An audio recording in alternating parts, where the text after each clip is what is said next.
The New York Post becomes political satire as we go along, and they put out something that the left does not like. The Amy Coney Barrett hearings continue when we talk a little bit about what's going on there. Tonight we'll host dueling town halls, and everybody on Twitter and probably the rest of social media is all kinds of up in arms about it. And Tommy Lee makes a promise that he will not keep. I'm Jay Edgar, and this is Contemporary.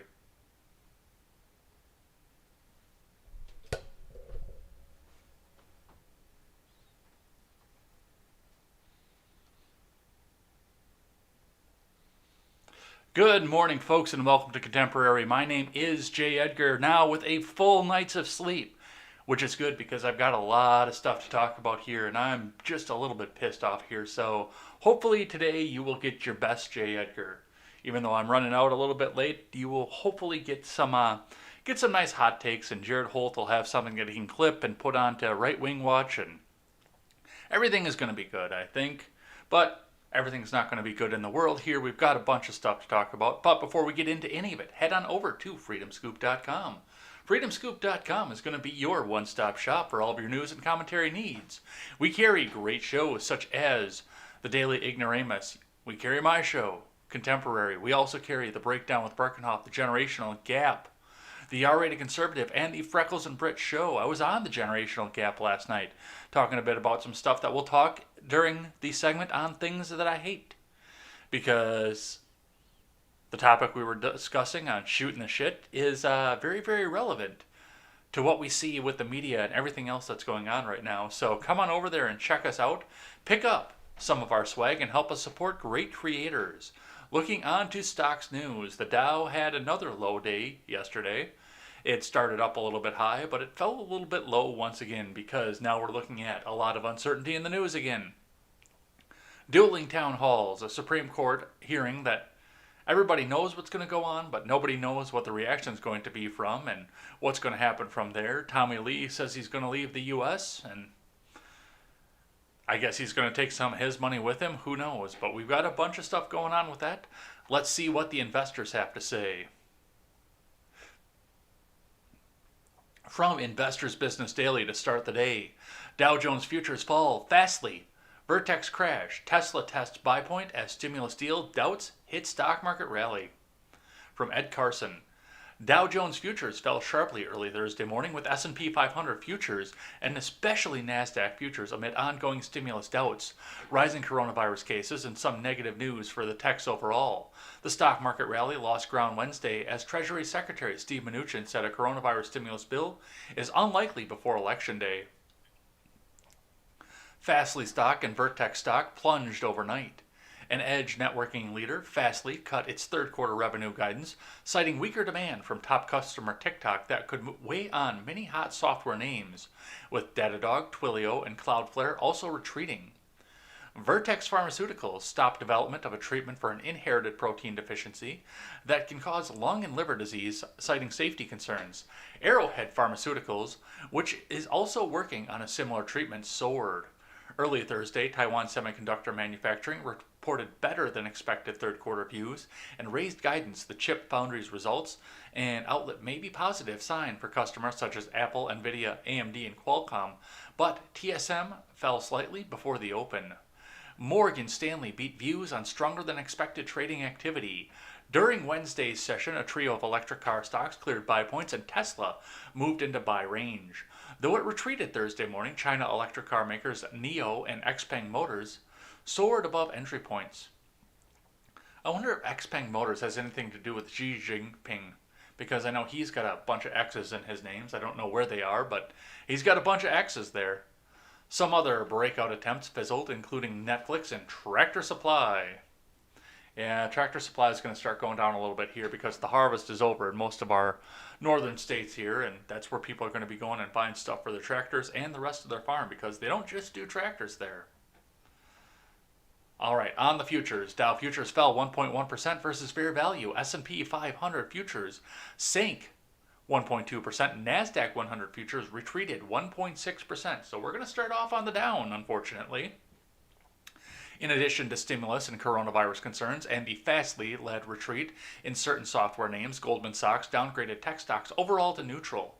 Goldman analysts say a variety of economic and policy shifts will end, at least in the short run, the sector's outperformance. Meanwhile, the big tech crackdown is growing. France and the Netherlands reportedly are jointing back. I don't know if that's written right. France and the Netherlands reportedly are jointing backing tougher. Does that make sense to you? I don't know. Tougher European Union action versus tech giants such as Apple, Amazon, Facebook, and Google parent Alphabet, including breaking them up. Conservatives are angry at Facebook and Twitter for blocking a New York Post article on Hunter Biden, Joe Biden's son, from their platforms. We will be talking about that. A House antitrust panel recently backed tougher oversight for those tech giants and hinted at breakups. Facebook and Google could face U.S. antitrust suits before the end of the year. Jobless claims data are due at 8:30 a.m. Eastern Time, which is a half an hour ago. Excuse me. ET could swing Dow futures as well. Remember, overnight action in Dow futures and elsewhere doesn't necessarily translate into actual trading in the next regular stock market session. Let's see a quick rebuttal from CNBC. Stocks closed lower for a second day amid coronavirus aid uncertainty. Dow drops more than 160 points. From Fred Imbert and Pippa Stevens. Stocks fell for a second day on Wednesday after comments from Treasury Secretary Steve Mnuchin dampened expectations of a coronavirus stimulus deal being reached before the November 3rd presidential election. The Dow was down 165.81 points or 0.6% at 28,514. The S&P 500 closed 0.7% lower at 34,8867, and the Nasdaq Composite slid 0.8% to 11,768.73. Watch your retirement and make sure your investor knows where he can put his money, or your money rather, to make sure you get the best possible outcome. Mnuchin said around midday that getting a deal done before the election would be difficult, adding that both sides are still far apart on certain issues. He also noted, however, that Democrats and Republicans are making progress in some areas. Well, when it comes to spending your money, that's one thing that Democrats and Republicans are always going to be in agreement on. Mnuchin's comments came after the White House recently proposed $1.8 trillion in an aid package, which House Speaker Nancy Pelosi said falls significantly short of what is needed. On Tuesday, Senate Majority Leader Mitch McConnell said the Senate will vote on a limited stimulus bill later this month, which will be targeted relief for American workers, including new funding for the Paycheck Protection Program, small business loans. So there's a couple things going on here, but for the most part, everything we're seeing out of the markets hinges on whether or not there's going to be a stimulus, which I think a lot of what came out of the markets right now hinged on what did happen in the stimulus the first time. And looking back and looking at some of the things that we see, we are seeing restaurants start to fall and fail. Wisconsin has a 25% capacity mandate, which was challenged and is currently injuncted. But the mask mandate remains because Democrats and Republicans in my state house can't agree on what the fuck to do with each other. And that's one of the worst things coming about this. One of the worst things to see with this is the fact that Robin Vos and Tony Evers are playing politics with the American people and not necessarily trying to get anything done, get your freedoms protected or otherwise. Robin Vos has rolled over because it's too close to an election and he might not win again. And Tony Evers is just a tyrannical dictator. So I have no faith in anybody in my state house, and I am possibly looking at properties in other areas at this point because of which. Definitely not Illinois, though. But a couple other things to weigh for that for me because I can't just pack up and move immediately. So we'll see what happens off of this. Let's get into the news. Get rid of some of these articles so we're not completely slowing down. Holy shit, I pissed somebody off. I whacked the hornet's nest on a Tim Pool tweet that we'll be reading a little bit later. But we're going to start today looking at Cat Turd. Cat Turd 2 over on Twitter says, thanks to Twitter and Facebook, amplifying the New York Post Hunter story by censoring it. It's the biggest story in the world.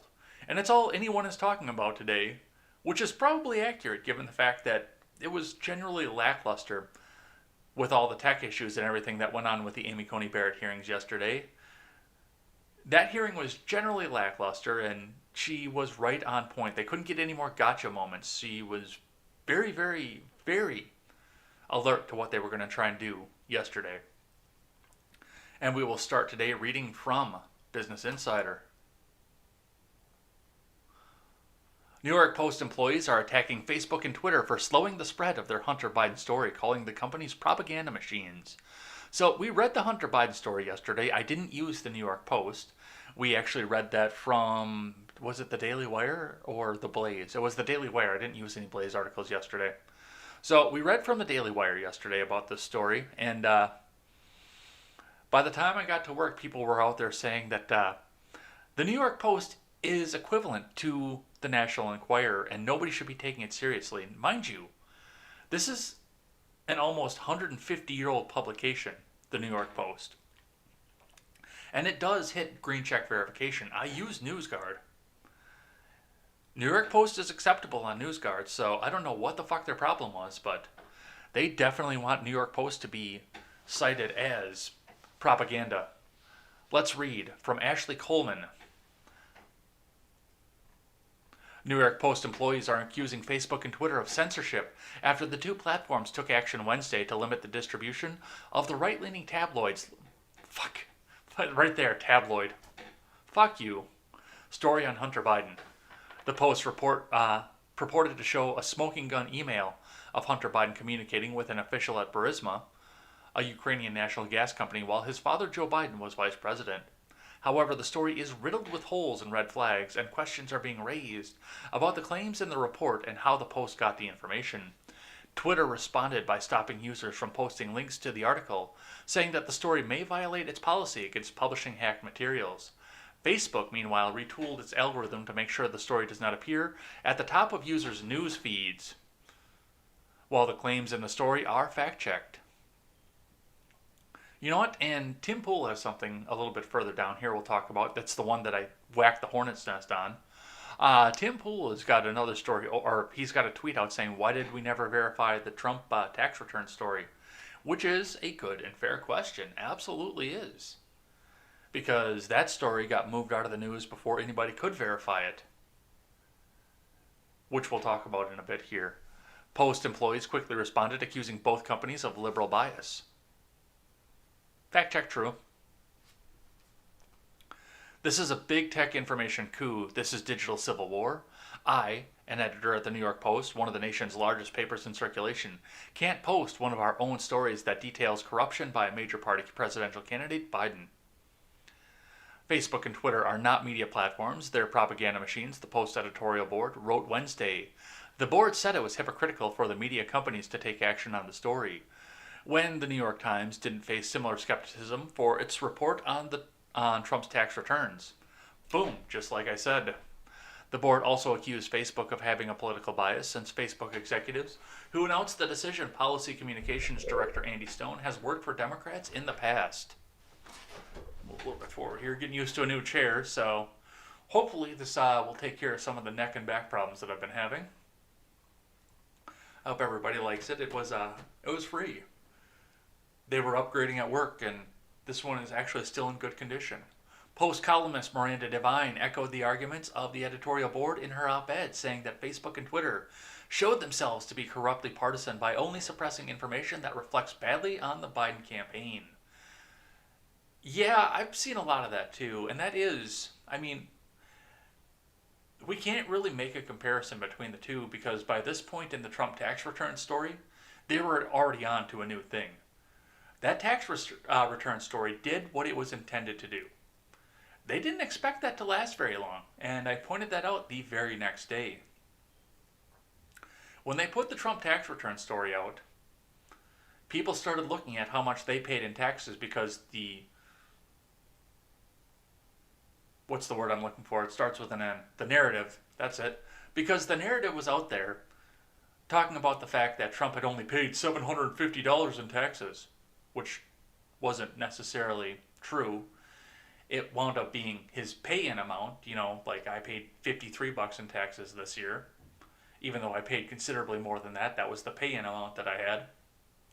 That's what that story wound up being, was the $750 underpayment that he did once he paid all his millions of dollars in taxes. But because the headline was out there, because people saw the first part of the headline and the first couple lines, and the article was very lengthy, like this kind of long when compared to the screen. Very, very lengthy. Because of that, people only read the first headline and said, oh my God, Trump only paid $750 in taxes. And they started looking at their own taxes. So the New York Times was already ready, and the rest of the mainstream news outlets were ready with another story to come out and tell people what they were supposed to be outraged about next. It gave ammunition to Biden for the next debate, which was coming up in a couple days, and got them a bunch of clicks and ad revenue. So that's what's happening with that here. The New York Post putting out something similar. I don't know if it's verified or not. NewsGuard said it was okay. When I took it from the Daily Wire, NewsGuard said it was okay, but now they're trying to get this up off of there. And a lot of people are drawing the same comparison. The story was taken, rather the personal information was taken from Hunter Biden without Hunter Biden's consent. Therefore, they should be striking down the New York Times story about Trump's taxes by the same logic. But they're never going to do that because look for consistency in the mainstream media. All right, we've spent way too much time on this particular story here. Let's keep going here. From Jack Posobiec tweets out, breaking, Twitter has locked the account of White House Press Secretary Kayleigh McEnany. So we'll read this now from the New York Post. Of course, the National Enquirer of News. Kayleigh McEnany, Twitter has me at gunpoint to delete the post-Hunter Biden story from Leah Eustashwish. That's a name. White House Press Secretary Kayleigh McEnany tore into Twitter for locking her account, saying the administrators were essentially... Okay, let me go back and read that the right way. White House Press Secretary Kayleigh McEnany tore into Twitter for locking her account, saying the administrators essentially have me at gunpoint until she deletes the post she shared of the New York Post's Hunter Biden story. McEnany was among the Twitter users blocked from spreading the Post's executive front page story on Biden's alleged hard drive and an email linking Joe Biden to his son's job at Ukrainian energy company with the social media site claiming hacked materials were used in the report. It's not a temporary blockage, McEnany told Fox News host Sean Hannity on Wednesday night. When I log into my Twitter account, it says I am permanently banned. They essentially have me at gunpoint and said unless you delete the news story by the New York Post, I cannot regain access to my account. When she attempted to tweet the Post story, McEnany got a message from Twitter that said your account has been blocked. We have determined that this account violated the Twitter rules, specifically for violating our rules against distribution of hacked material. You know, like Trump's taxes. This is censorship. This is not the American way, she told Hannity. This is not how a freedom-loving democracy operates. We have been told, or we have to hold Twitter accountable and Facebook too, who is banning the transmission of this story, simply because ideologically it hurts the side of the aisle that Silicon Valley prefers. It's sad, it's censorship, and this is not America. Bippity boopity, this is America. Or however the hell the Donald Glover dude saying it. She added, make no mistake, if they can ban the press secretary of the United States for President Trump, they can ban you as a citizen, and that is pathetic. Yeah, I do have to wonder how that works with her, because I know that for the president, they feel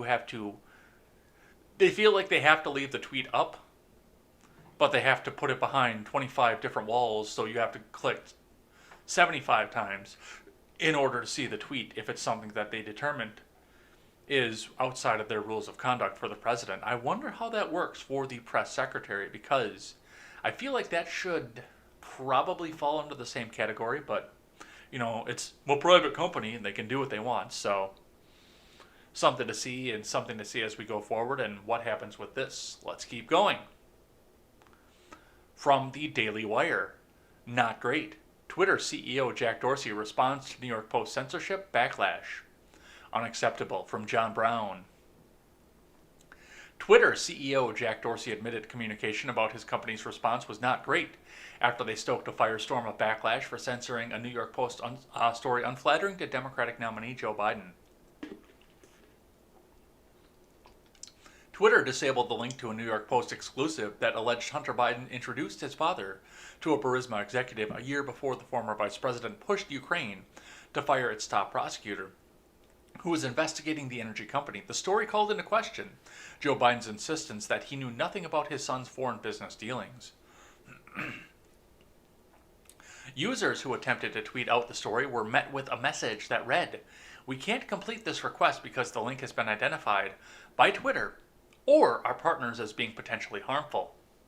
You know, like the New York Times tax return story.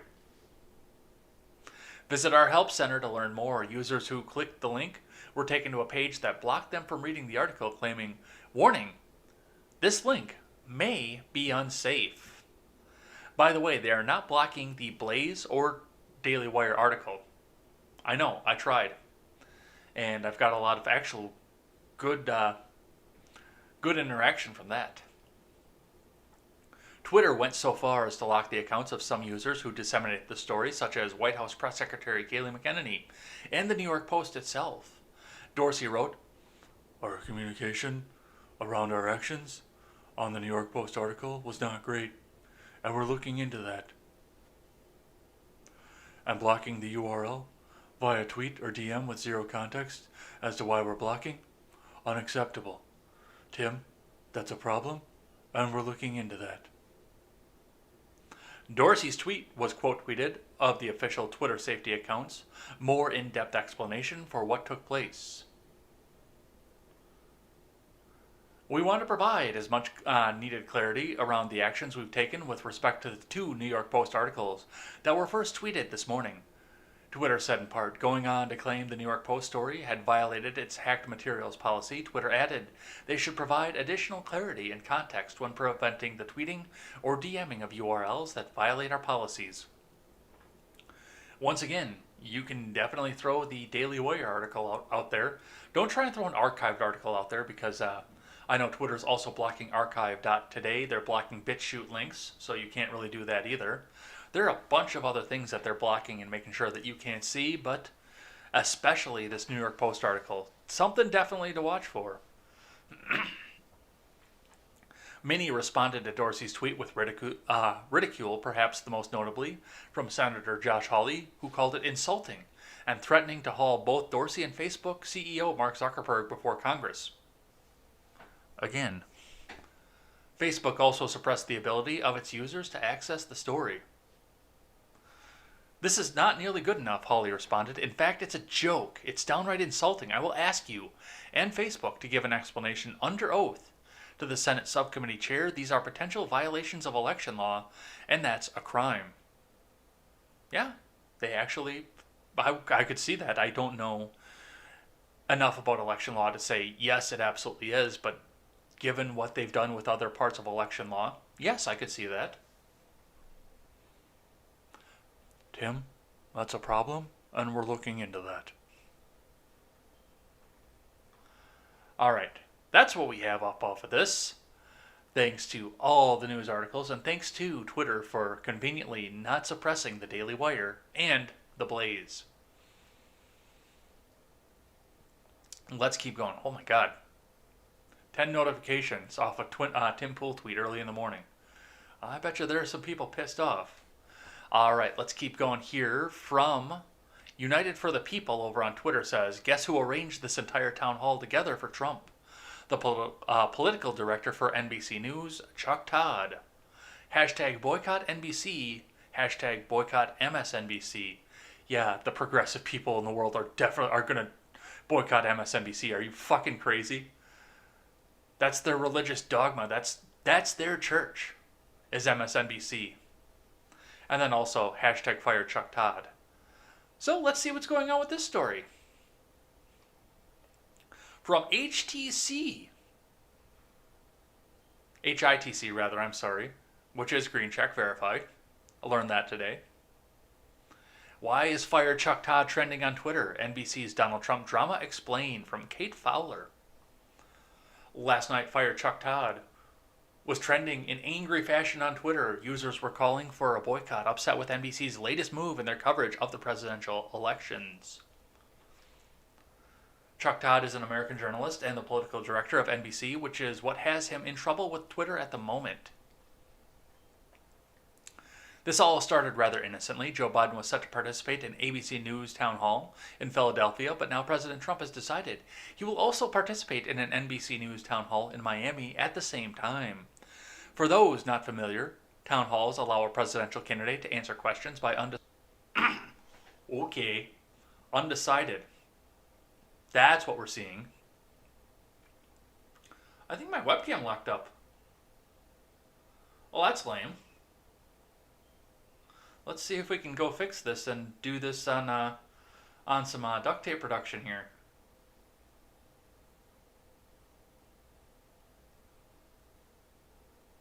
All right, fixed it. Sorry about that. Let's keep going. The town halls will replace the second presidential debate, which was canceled after Trump tested positive for COVID-19 and refused to do the debate virtually. The president's town hall is to be aired on MSNBC and CNBC2, which sources say almost guarantees higher ratings. Chuck Todd is allegedly the man behind Trump's town hall, and some people aren't happy about it. Some feel the impromptu town hall is pandering to a tantrum by the president and giving him an unfair advantage to the presidential race. One user tweeted, "Fire Chuck Todd because he's the primary driver of the Trump town hall after Trump cowardly ran from the debates." What the fuck? And why I won't give NBC any eyeballs anymore nor touch the Peacock service to save my life. Yeah, okay, you'll be retweeting Rachel Maddow come tomorrow, dude. Meanwhile, others feel the choice to broadcast the two town halls at the same time is biased towards Trump. As Katie Couric tweeted, having dueling town halls is bad for democracy. Voters should be able to watch both, and I don't think many will. This will be good for Trump because people like to watch his unpredictability. This is a bad decision. And I want to point out a few things about this because some of this is completely inaccurate. Some of this is complete propaganda off of this. Now, I want to reset the timeline for you. So last week, and you can go back and look at the archives of this show because I said this on the air. I read about this on the air. Last week, it came out after the vice presidential debate that they were going to move to a complete digital-only format after Trump agreed to the rules that he would have an in-person debate with Joe Biden. They moved to an a virtual format, which of course favors Biden because they can put the earpiece in his ear, they can give him notes, they can have fact checkers in the room, they can have all kinds of coaches in the room, just everything they can do to try and make the advantage for Biden. And given the fact that Trump agreed to an in-person debate, I am not at all upset about the fact that he said fuck you to the debate commission and decided that he wanted to go and do this differently. But if you'll remember at that timeline, Trump also immediately came out and said, you know what? We're not going to do this digital debate bullshit. I'm going to have a rally instead. So he was out there ready to do something in place of the debate. He was out there ready to reach out to the American people. He was going to have a rally, and now this has moved into a town hall. But he was the first one to come out and say, I'm still going to do something this night, so don't worry about me. Your favorite president's going to be up on the stage giving you the information. Because he likes to call himself the people's favorite president. I don't know why. He renewed the Patriot Act, but yeah, he was already out there planning an event. Of course, NBC coming up to capitalize on this is them trying to get their ad revenue coming in off of this. But is this bad for Biden? Oh, God, yes. And we'll talk about that in just a second. All right, let's keep going here.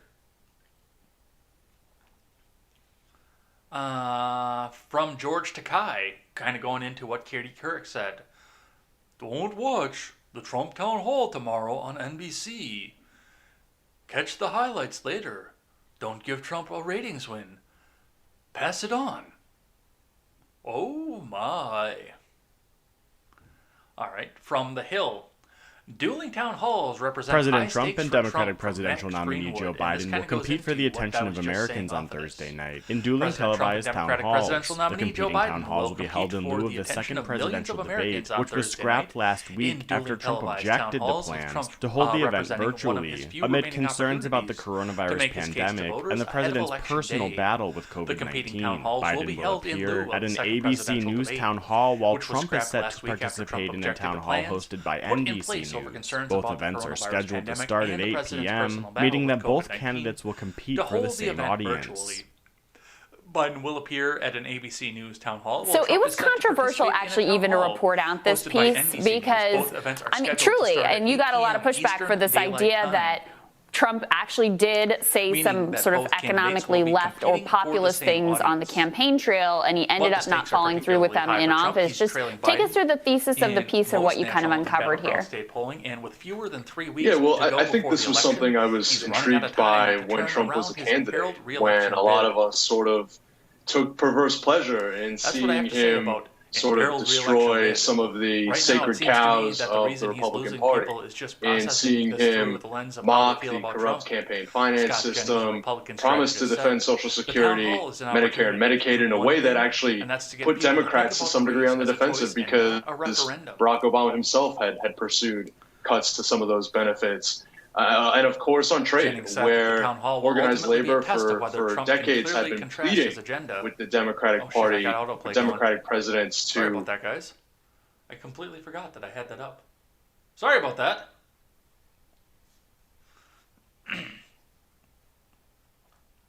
If you want people to think that you've got a better plan, or at least that your plans aren't as scary as the other guy's plans, but that requires Trump to articulate his agenda, Jennings said, adding that so far Trump hasn't articulated much in the way of a second-term agenda. So, yeah, there are a couple other things that are going along with this. There's a bunch of other stuff that's happening with this, but the big thing, and Takai hits it right, and this is both a sword. How do I want to put this? This is both a good thing and a bad thing for Trump. I don't want to say sword and shield off this, but this is a good thing and a bad thing for Trump. First and foremost, the fewer eyes that are on Biden right now are better for the Biden campaign. That's something that you know and I know. The fewer people see Joe Biden, that's better for Joe Biden. And the fact that these two town halls are dueling right now and looking for the same audience, most people in this country right now, I mean, Trump is a dumpster fire. Let's not mince words about this. Joe Biden is suffering from late-stage dementia, and Trump is an absolute dumpster fire. And people are going to want to be the first one to tweet out and said, "Oh my God, Trump said this. He said something that was so unbelievably racist or something. Or, oh my God. They want to be the first person out there to tweet this. So they're going to be watching. Even his detractors are going to be sitting out there and watching his town hall, looking for the first thing that they can use to get out onto the Twitter machine and drum up outrage for the president among all of the rest of the brainwashed progressives who actually think that Joe Biden can complete a term in office. They want to be the first one in there.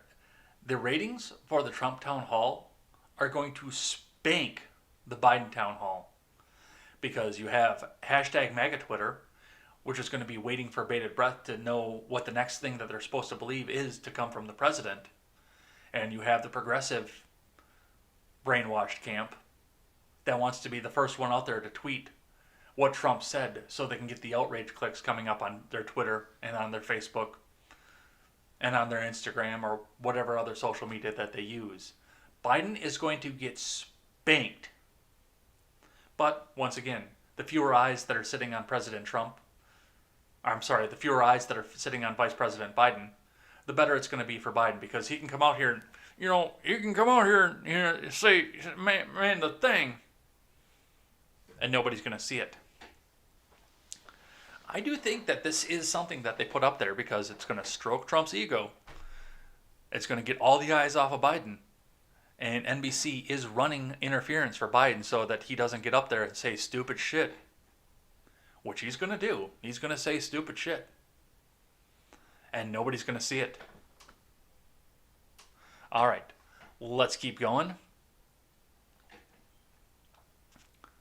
Yeah, sorry about that video autoplay. I didn't even realize that, and usually I have the desktop audio off. So you guys can't hear it, because a lot of the websites I do read from have autoplay on them. All right, it's a duct tape production, folks. From CNN Business, from Brian Stelter. This will be an intelligent one. Why NBC is getting lots of grief about its Trump town hall. When NBC set out to schedule a TV event with President Trump, the top priorities were safety and parity with Trump's challenger Joe Biden. The network's Biden Town Hall went off without a hitch in Miami, Florida on October 5th. NBC's plans for Trump are almost identical. The same outdoor venue in Miami, the same 8 p.m. time slot, the same 60-minute allotment of time. But there's one big difference. ABC already announced it will be holding a town hall with Biden the same time on the same night. So now NBC is giving Trump exactly what he wants. In the words of one exasperated senior staffer, a made-by-TV rivalry between the president and Biden. NBC is hearing a chorus of criticism for its scheduling decision from liberal activists, working journalists, professors, former NBC executives, and even some current NBC entertainment stars. Some staffers inside NBC News and MSNBC are also perturbed by the decision, with some likening it to collusion between the Trump campaign and the network. No, as we just said, that is not it. Not it at all. No one from the news division has publicly criticized the move. The Dueling Town Halls will air tonight at 7 p.m. Central Time, the only real time zone, on the same night that the Commission on Presidential Debates was originally scheduled to hold a town hall-style debate between Trump and Biden. Now, instead, the two men will talk past each other on competing networks. No, there's going to be no comparison whatsoever. And of course, like I mentioned, the president has an ego, and he's going to come out and say, I had the best town hall. I had the greatest town hall ever. Nobody had a better. Look at the numbers. I had the best town hall, all right?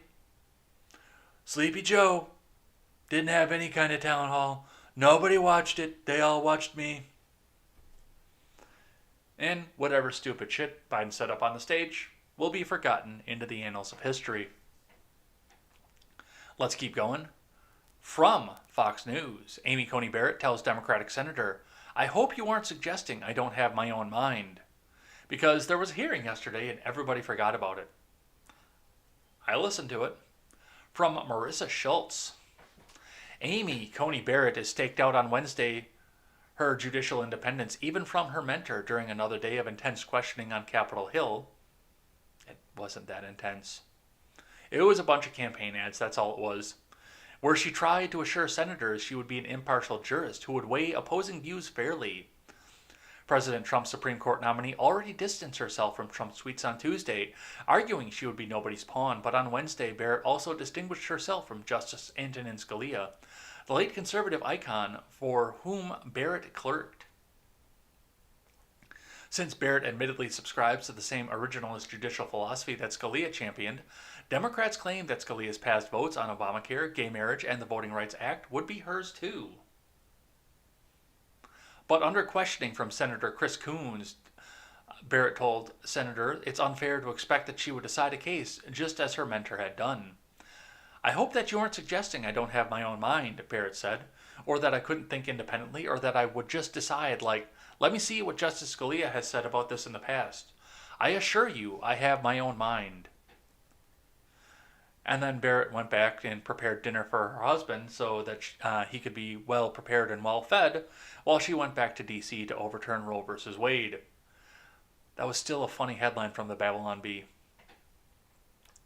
Yeah, these hearings were a complete fucking dumpster fire once again, but you wouldn't expect anything from the usual cast of characters. Kamala Queen Harris, Mazie Hirono, Cory Booker. Well, did you know that, of course, repealing the ACA will be extremely detrimental? I mean, extremely detrimental to black people everywhere, because that's all that we need to be caring about in this country.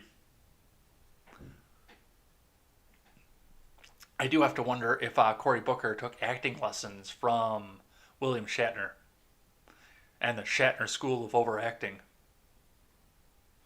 But yeah, the usual people were up there. Senator Cruz was up there singing her praises. Cory Booker gave out articles and letters saying, well, I have this many letters from people that say that Amy Coney Barrett shouldn't be nominated, and they're all very, very big Black Lives Matter linked charities. So that's what happened there. Let's keep going from CNN. Takeaways from day 3 of Amy Coney Barrett confirmation hearings from Alex Rogers. Supreme Court nominee Amy Coney Barrett faced the Senate Judiciary Committee on Wednesday for likely the last time before the Senate votes to confirm her in 2 weeks. Yet they're going to have a hearing of just regular people coming up and people who aren't senators to ask questions today, but that's not going to last as long either. Graham pushes idea that Barrett would support keeping Obamacare. Yeah, this is one of the things to keep in mind as well. Coney Barrett pointed this out numerous times. She can't come up and say, I want to hear a case on Obamacare because we need to come back and decide this. There has to be a case that comes up through the state Supreme Court, through the U.S. Circuit Court. There are a lot of steps that have to get there before it gets to the Supreme Court where somebody can decide on how this goes. This isn't just going to be Amy Coney Barrett is confirmed, so tomorrow your birth control and your ACA are both gone. But it also doesn't come as simply as that. Supreme Court justices are not lawmakers. They never have been. What the Supreme Court does is Amy Coney Barrett and the other 8 associate justices will sit down and they will hear the facts in the case and decide the constitutionality of the case and which one of the 2 parties is in the right for the case. Who's in the wrong, who's in the right, and what this means for the interpretation of the Constitution. Now, if it does come up to the constitutionality of it and they discover in their review that what's in the ACA goes against the Constitution, then yes, they can make the ruling and offer the injunction to the ACA. Yes, that is a possibility. But they're not going to go, as far as I know, and this could be wrong as well, as far as I know, they're not going to go looking for it. So, bunch of things to go along with, bunch of things to see with that. Let's see what else there is. Democrats go in the other direction on Obamacare. Democrats were not deterred by Graham's suggestion that Barrett would uphold the ACA. California Senator Feinstein, the Judiciary Committee's top Democrat, also asked the nominee about the severability doctrine. Barrett explained to Feinstein that the doctrine was like a game of Jenga, where a court must decide whether a law can stand if it pulls out a part of it. Barrett told her that the severability serves a valuable function of trying not to undo your work when you wouldn't want a court to undo your work.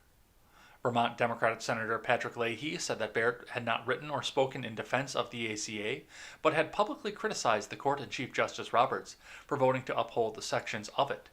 Barrett said that Wednesday she had previously spoken as an academic rather than as a judge, and that never had an occasion to speak on the policy question.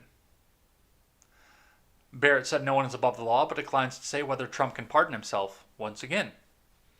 The case has to come forward in order for them to look at all the facts.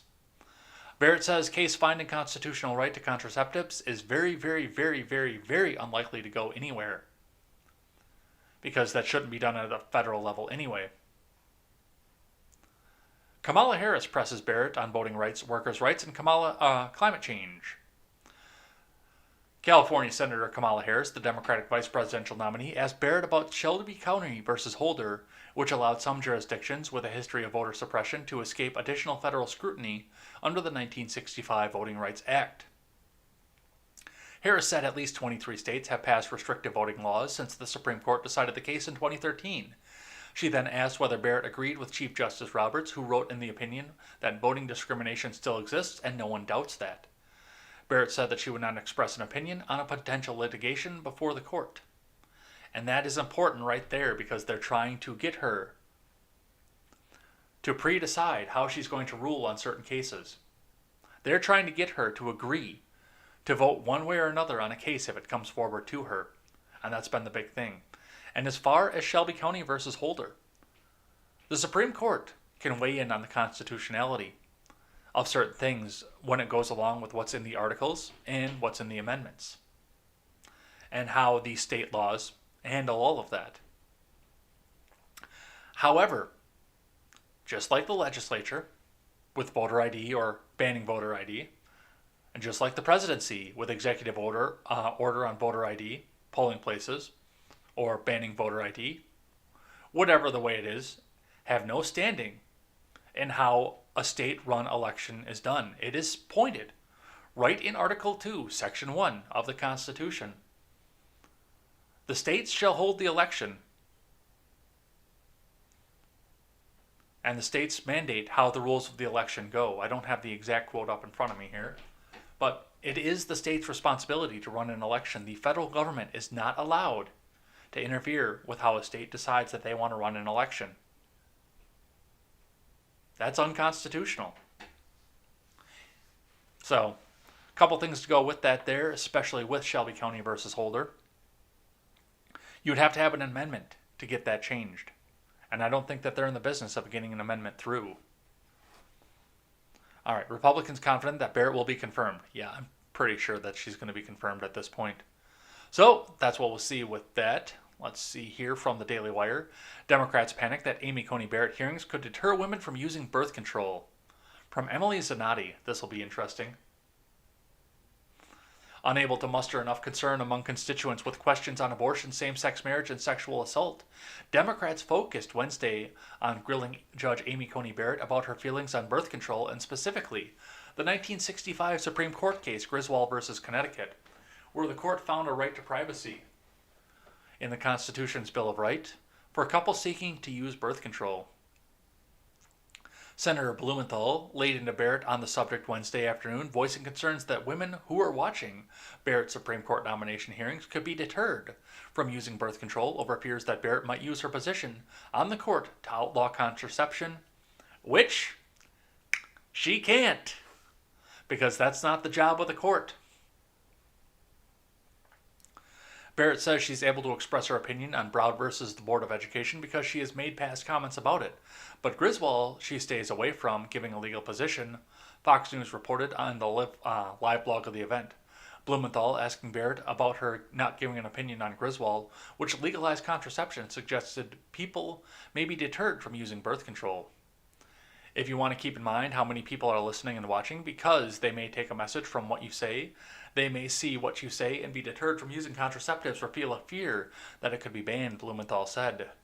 Barrett responded with her now trademark candor, telling Blumenthal that she would be surprised if people believed birth control was going to be banned. Which, once again, the court cannot do. Clearly, left-leaning activists are concerned that birth control could be banned, as Twitter exploded in worry that Barrett's non-answer meant that she'd be open to reconsidering Griswold and potentially banning contraception, which is not how any of this works.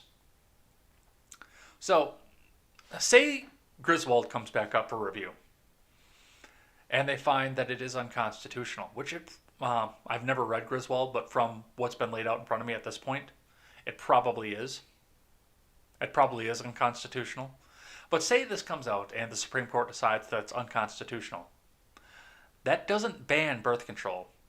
Just like overturning Roe versus Wade doesn't ban abortion. In both decisions, it takes the decision and kicks it right back over to the states. So the states can decide. Because we have the 9th and the 10th Amendment. Individual liberty and regulations defer to the states. So, but they're going to try and do anything to try and get people pissed off about this whole thing. Let's keep going. From CNN Politics, Notre Dame calendars show more events not listed on Amy Coney Barrett's Senate paperwork because they're going to do calendars again. Oh, they're going to try and do... They've got the whole Kavanaugh playbook sitting up on blast, ready to go with them.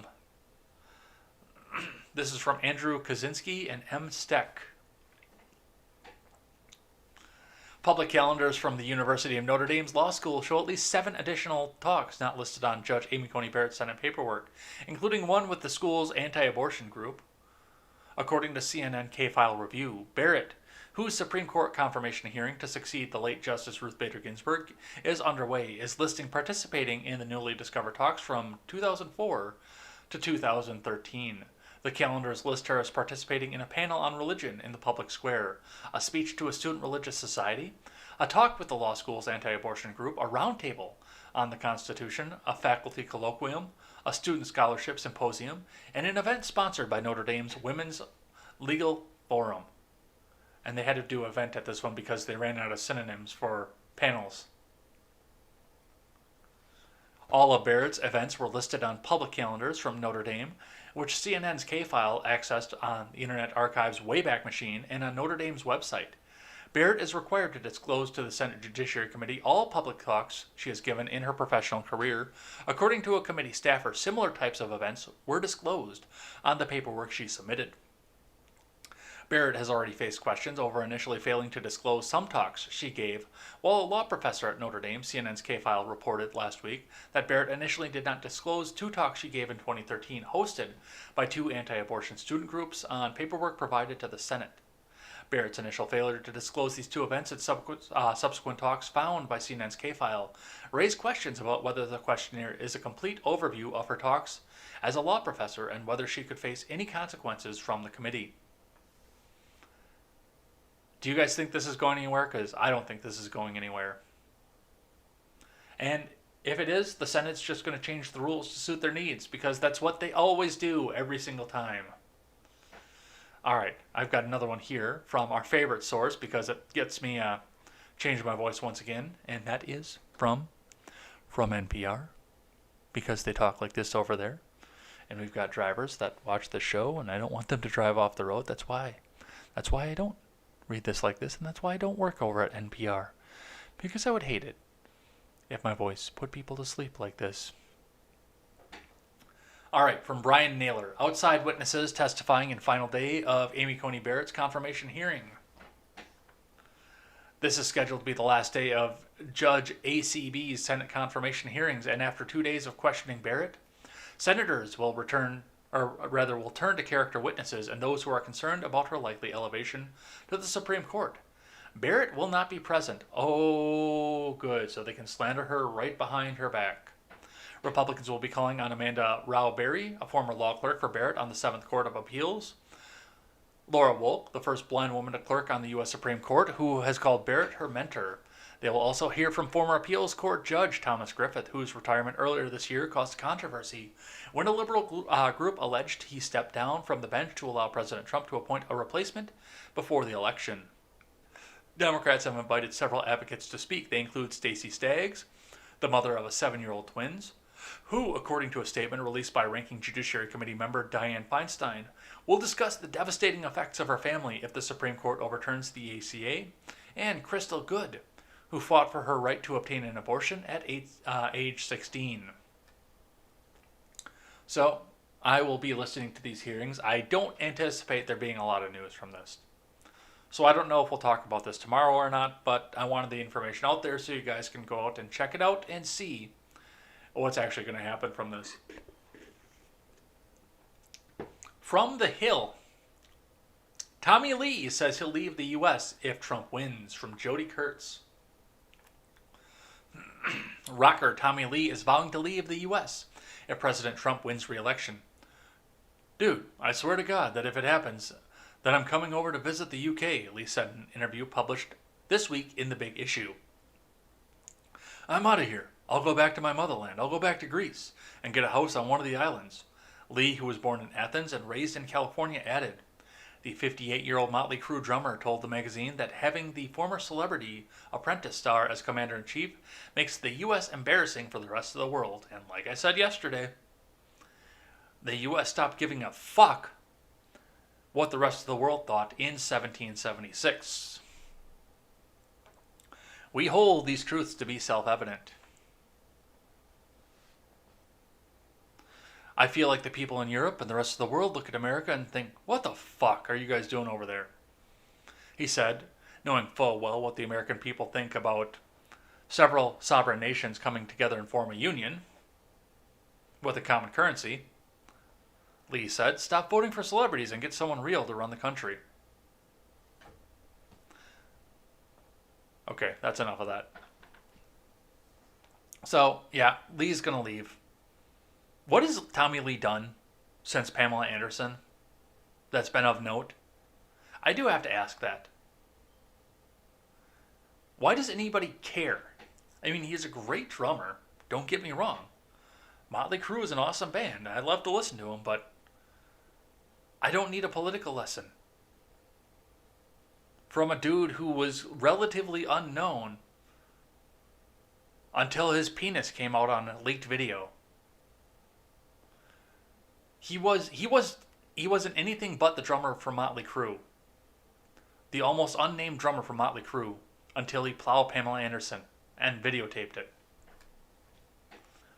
All right, let's keep going here. I've got an archived one from the New York Times. Amy Cooper made second 911 call to falsely accuse black bird watcher. I thought he was jogging. As my YouTube channel gets shut down, prosecutors said Mrs. Cooper called the police first to claim she had been threatened by a man in Central Park who had asked her to leash her dog, then to claim that he had assaulted her. From Troy Clausen, Amy Cooper, the white woman who called the police on black bird watcher in Central Park, made a second previously unreported call to 911 in which she falsely claimed that the man tried to assault her, a prosecutor said on Wednesday. The defendant twice reported that an African-American man was putting her in danger, first by stating that he was threatening her and her dog, then making a second call indicating that he tried to assault her in the Ramble area of the park. Joan Iluzzi, a senior prosecutor, said. The second call was disclosed as Mrs. Cooper appeared remotely in a Manhattan criminal court to answer a misdemeanor charge of filing a false police report, which carries a maximum sentence of a year in jail. Yeah, I don't really care about this, but I thought it was of note of the fact that they're still going to try and pull this story out right before the election. Whoa, all white people are racist. Donald Trump is racist, so vote for the ancient white man who put a black woman as his vice president and vice president himself under the first black president. Yeah, that's what this coming out is the narrative for, and as I said at the time, both people were assholes in the situation. Nobody was right in this situation. All right, from Fox 6. And then we are going to do one more article after Fox 6, which is just a little briefer from 10 years ago. And then we'll do a thing that I like and a couple things that I hate and get the hell on out of here for the day. So, from Fox 6 Milwaukee, which is my local Fox affiliate that I haven't seen in, how long has it been since I cut the cord? 10 years? Complaint. Man fired a warning shot on night of Rittenhouse shooting. From Katie DeLong. A Racine man admitted to firing off a warning shot on the night prosecutors say Kyle Rittenhouse of Antioch, Illinois, fatally shot two protesters in Kenosha, a criminal complaint says. This 2 days after the police shooting of Jacob Blake. Joshua Zeminski, 35, faces one misdemeanor count of disorderly conduct, use of a dangerous weapon. The criminal complaint notes that investigators reviewed multiple videos from the incidents that occurred in Kenosha on the night of August 25th. One video, recorded near the Ultimate gas station near 60th Street and Sheridan Road, showed Zeminski and his wife, with Zeminski holding a black handgun pointing down, the complaint says. The complaint notes that in multiple other videos, Zeminski is seen holding the gun at his side while around multiple other people in the street. Another video from 63rd Street in Sheridan shows Zeminski and his wife walking near a fire near the gas station, with later video showing Zeminski's right arm pointing the gun towards the sky. The video then shows a muzzle flash and gunshot is heard, with Zeminski walking the area with his arm pointed upwards. Prosecutors say Zeminski admitted to firing off a warning shot before he and his wife were seen leaving the area and said the firearm had been stolen from their home. Rittenhouse will not face charges in his home state of Illinois, prosecutors announced on Tuesday. We read that yesterday. But, yeah, this guy's going to get a misdemeanor, and that is from, because we've seen the video. We've seen the upward muzzle flash. Seems to be what set this whole chain of events off in motion. Kids getting surrounded by people who were brandishing dangerous weapons. He hears a shot, he turns around and shoots. Shooting one person, who was originally believed to be the one who had shot the warning shot. That is something to keep in mind. That Zeminski was the one that shot the warning shot, not the Anthony Huber. No, Huber was the skateboard dude, I thought. Who's the other one? There was one other guy, the first guy that got shot in the neck. that was initially believed that he was the one that fired off the warning shot. Apparently he wasn't. Apparently it was Zeminski. But now the warning shot's fired off. Tensions are running high. Kyle Rittenhouse shoots. Then he runs away with his duty to retreat. 7 people actually chase after him. 2 people get close enough. Huber hits him with the skateboard. Huber was a skateboard dude. Huber hits him with the skateboard, takes a shot in the chest for his trouble. And then Greuskreutz comes out and points a gun at him and loses his bicep for his trouble. And then goes and cries about it on CNN. So, that seems to be what set this whole chain of events off into motion. So I think he should probably face a little bit more than misdemeanor. But that's for a jury of 12 to decide. All right, last one here comes from S8 over in the Discord server. Wayback Machine archive of a Forbes article. Why the WHO faked a pandemic, from Michael Fumento. This was published on February 5th of 2010. The agency needed to bounce back after the avian flu embarrassment. The WHO has suddenly gone from crying the sky is falling like a cackling chicken little to squealing like a stuck pig. The reason? Charges that the agency deliberately fomented the swine flu hysteria. The world is going through a real pandemic. The description of it is as fake, or the description of it is as a fake, rather, is wrong and irresponsible, the agency claims on its website. A WHO spokesperson declined to specify who or what gave this description, but the primary accuser is hard to ignore. The Parliamentary Assembly of the Council of Europe, a human rights watchdog, is publicly investigating the WHO's motives in declaring a pandemic. Indeed, the chairman of its influential health committee, epidemiologist Wolfgang Wodarg, has declared that the false pandemic is one of the greatest medicine scandals in history. So, if you remember, way back when, in 2010, avian, that was a big deal. Or at least we were told that the bird flu was going to be a big deal. And yes, it was the WHO that tried to push this up to be a panic. And now we're looking now at the coronavirus that was largely led by the WHO, keep in mind. The WHO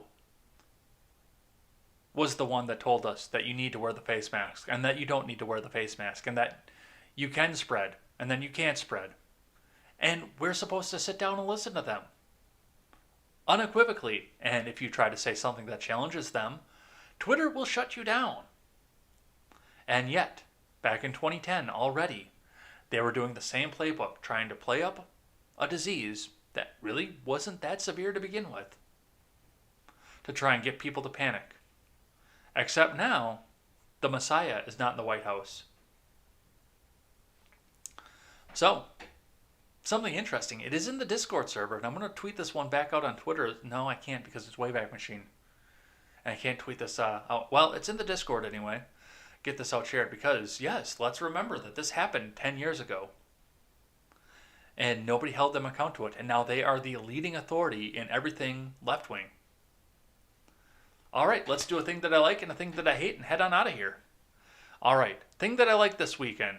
It's very well known, or this week rather, it's very well known that I do not watch movies. I never have time to. I'm always working. I do like to have like a TV show or something binging in the background because I can usually not pay attention to it. I can work on something else and have it on as background noise, which is usually kind of nice when you live alone. It's kind of nice to have a little bit of background noise. But while I was doing the itinerary for the Red Ned show this past week, I sat down and watched Jay and Silent Bob Reboot. And honestly, I liked the movie. It wasn't Kevin Smith's best work, but he made a lot of commentary on the fact that we are in a reboot kind of society, which was my initial criticism to the movie. The fact that there are no new ideas anymore. They're just taking the same idea and either doing a remake or, as they explained in the movie, a reboot, where they're just pretty much telling the same story once again, but doing it in a completely different way. So the chain of the story pretty much follows right down the path of Jay and Silent Bob Strike Back from 2001. Jay and Silent Bob sign over their name stupidly, find out that they can't use their name anymore, find out that there's a movie being made about them in Hollywood, and make a trip across the country to go try and stop the movie. It is the same plot, with an international terrorist coming out in the end, or towards the end, not in the end, but towards the end. A couple things that happen through the movie that were interesting. Jay finds out that he has a daughter. Silent Bob does a little bit of talking. There's some white supremacy. I mean, there's a lot of cultural good stuff off of this. Like I said, it wasn't Smith's best work by any means of the imagination. I still say Dogma was his best work, but it was passable. It was a good movie, and it poked a lot of fun at the fact that there are no new ideas in Hollywood anymore. They're just recycling and regurgitating the same idea over and over again. And just like Kevin Smith always does, he put his daughter in the movie, because he puts her in every movie that he makes out now. So, check that out. It is on Amazon Prime right now for free. So if you have Amazon Prime, you won't get charged any additional to go watch this movie. It's worth the rating, it's worth the watch, but don't get your hopes too high up. All right, now let's do a thing that I hate. A couple things that I hate. Actually, a couple things right off in the same vein. So, Kyle Griffin tweeted out, a reminder, the president was impeached for his attempts to fabricate lies about Joe Biden and the Ukraine. And then Tim Pool, the tweet that I think has got most of my notifications right now off of this. Yeah, looking down at the notification bar under that, I can see where that could be. How come we never verify the New York Times story on Trump's taxes? So we're looking at a world right now where we do see mainstreams, and we talked about this at the top of the show with the New York Post article. We're looking at a situation right now where the stories aren't stories. The New York Times article wasn't a story. It was just a gigantic nothing burger.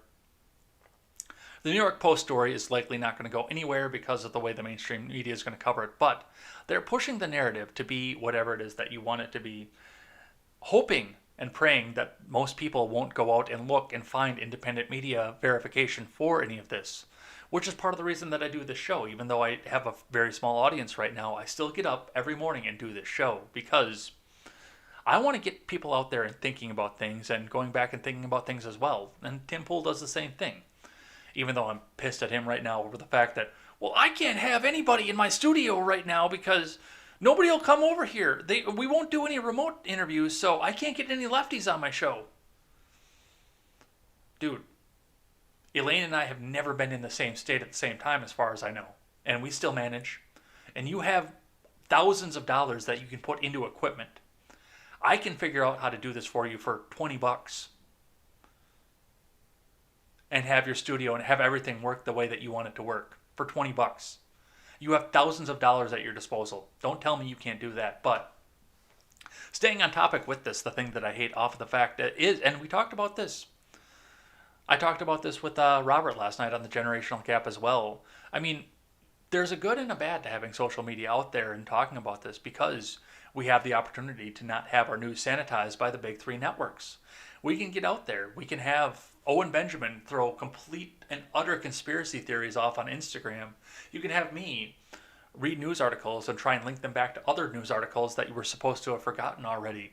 You can have the Generational Gap talk about cultural stories and the breakdown with Birkenhoff. You can have Freckles and Britt talk about how things look through a libertarian lens.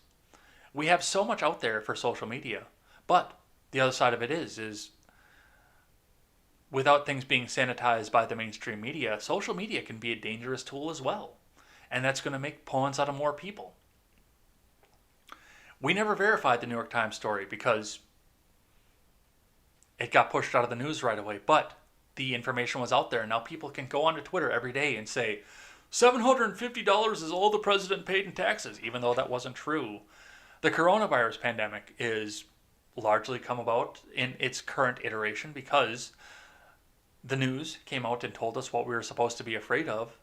And then people over on Twitter and Facebook and Instagram sat down and completely amplified it because they were afraid that somebody was going to kill grandma. There's a good and a bad to it. It's something we have to watch. It's something we have to do and something we have to carry forward.